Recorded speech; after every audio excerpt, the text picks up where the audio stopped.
Baik, perkenalkan, nama saya Maria Imelda Taina dengan NPM 31180004. Di sini saya akan mempresentasikan hasil kerja saya tentang pengaruh sikap bahasa terhadap penerapan bahasa. Yang pertama adalah pendahuluan. Sikap bahasa merupakan sebagian dari sosiolinguistik yang mengkaji tentang bahasa. Jadi, sikap bahasa tidak lepas dari sosiolinguistik. Kebahasaan memilih dan menggunakan suatu bahasa bukanlah berarti kebahasaan mutlak. Kebebasan seperti ini hanya berlaku pada situasi dan kondisi suatu tempat tertentu. Kenyataan menunjukkan bahwa sikap masyarakat Indonesia tidaklah sama. Di antara mereka ada yang bersikap positif dan ada pula yang bersikap negatif.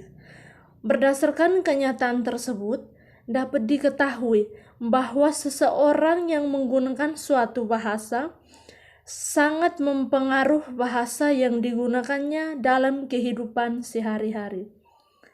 Yang kedua, kajian pustaka.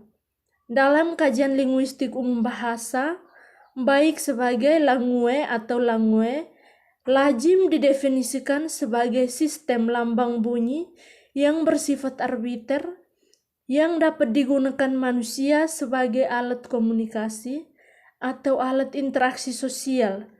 Dalam Kair dan Agustina 2010, menurut Ringtonga dalam Devianti 2017, bahasa adalah alat komunikasi antar anggota masyarakat berupa lambang bunyi yang dihasilkan oleh alat ucap manusia.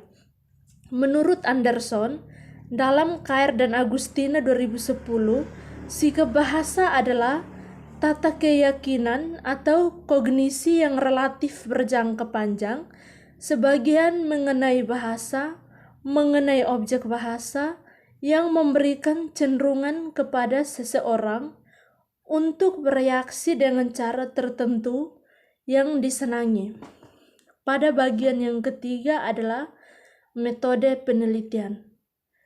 Penelitian ini menggunakan pendekatan dan jenis penelitian kuantitatif.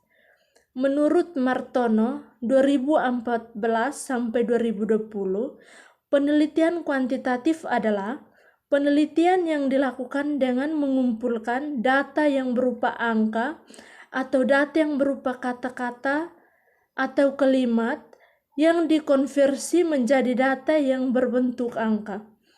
Data yang berbentuk angka tersebut diolah dan dianalisis untuk mendapat suatu informasi ilmiah. Dalam hal ini, penelitian kuantitatif menggunakan instrumen penelitian dan analisis data yang bersifat statistik dengan tujuan untuk menguji hipotesis yang telah ditentukan.